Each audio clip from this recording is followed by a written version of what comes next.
Welcome to the Northwest Rally Association Winter Series at Dirtfish. Yes, this driver's meeting is for all 4 events in the Winter Series. So please watch it one time, watch it all the way through. That way you know everything to expect and you know what you're supposed to do when you get there. And if you don't, you can use this video as a reference and go back and watch it again. Yes, you can always go back and watch it again. So the way these events are going to work is that they will be broken up into 2 sessions. Half of the group will run in the morning, half of the group will run in the afternoon. You do not have a work assignment like you would with a normal rallycross. So if you race in the morning, you can go home when you're finished racing after. If you race in the afternoon, you don't have to show up until tech inspection for your group. You can show up early, you can stay later if you want to hang out and watch, that's totally fine. You don't have to be there. You have a driver's, a competitor info email in your inbox that has all of the scheduling info. It tells you when tech inspection is for your group and the run groups for the first event.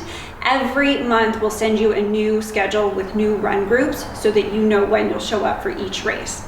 You can expect that every race will be a little bit different. You may run in the morning some, afternoon others. The courses will be different each time. So even though we're doing one big communication about this, there will be some changes. So be sure to read those emails. That's where you're going to get race specific information.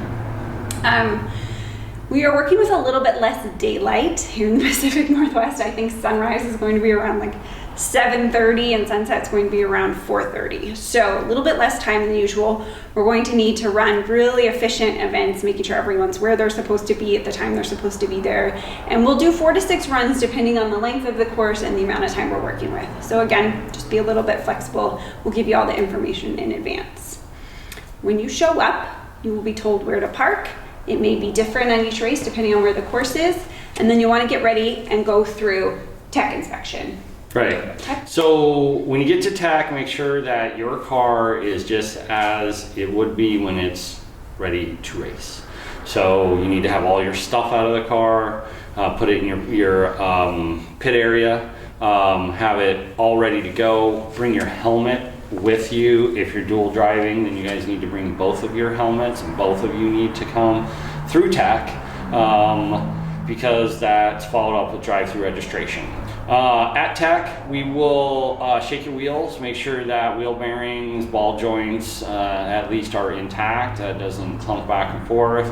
We'll check for throttle return on cars that aren't drive-by-wire. We'll make sure that your battery is secure, the positive terminal is covered. We'll make sure that you have a good brake pedal that doesn't go to the floor. And we'll just check over general safety of the vehicle, make sure you don't have a window that's falling out or something like that. So when it's time for tech, please make sure that you get your car tacked in the window for tech. So be where you are supposed to be when that time comes, to go through tech, and then when it's time to get ready and grid up to race. Let's also talk about red flags. If you see a red flag, you need to come to a stop, complete stop as quickly as you can safely. That does not mean that you need to lock up all 4 and go skidding off the course. It just means that you need to come to a stop quickly. There's probably a danger ahead of you, another car broken down, something up ahead of you, so we need you to stop. You'll sit there, you'll wait for a course worker to come and give you directions. They'll usually tell you either turn around, go straight back to start, or parade the rest of the lap, whatever it is, they will give you that direction. If you drive past 2 red flags that will earn you a conversation with me, you drive past a red flag again, that will be it for you for the day, because we need you to see red flags for safety, because safety is first. D-bead. If you get a D-bead, your first D-bead is a rerun. You get 10 minutes to fix it, and then you'll go back out on course. So if you D-bead out on course, they will red flag you, and they will stop you, and then it will tell you what's going on and what to do. The next D-bead is a DNF. Also, those of you who've raced with us before know that we have a timeout. That is a 10-minute timeout. Can be used for any reason. Can be used for mechanical.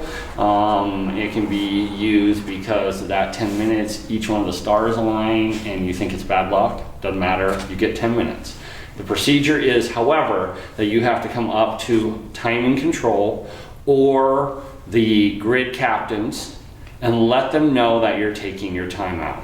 Your 10 minutes start when you are supposed to be at the line ready to go. Okay, so you'll have 10 minutes to fix it, get back up, let us know that the car is fixed, the stars have unaligned themselves, and that you're ready to go again, and we will work you back in. Okay, that is 1 10-minute.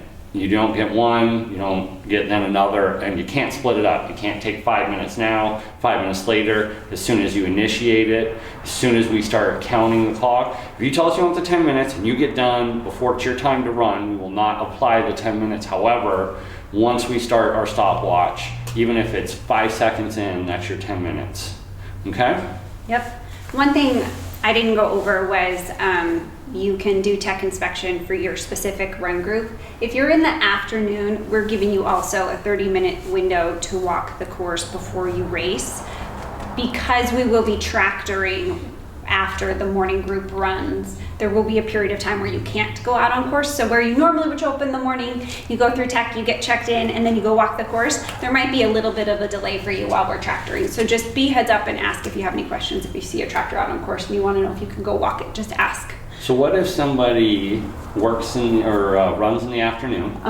Can they tech in the morning? I don't see why not if you want to get there early and tech, but tech won't be open all day. There's specific windows where it's open for the morning group and for the afternoon group. So if you want to tech in the morning and then hang out and have a super relaxing morning watching other people race, that's totally fine. Yep. That's always welcome.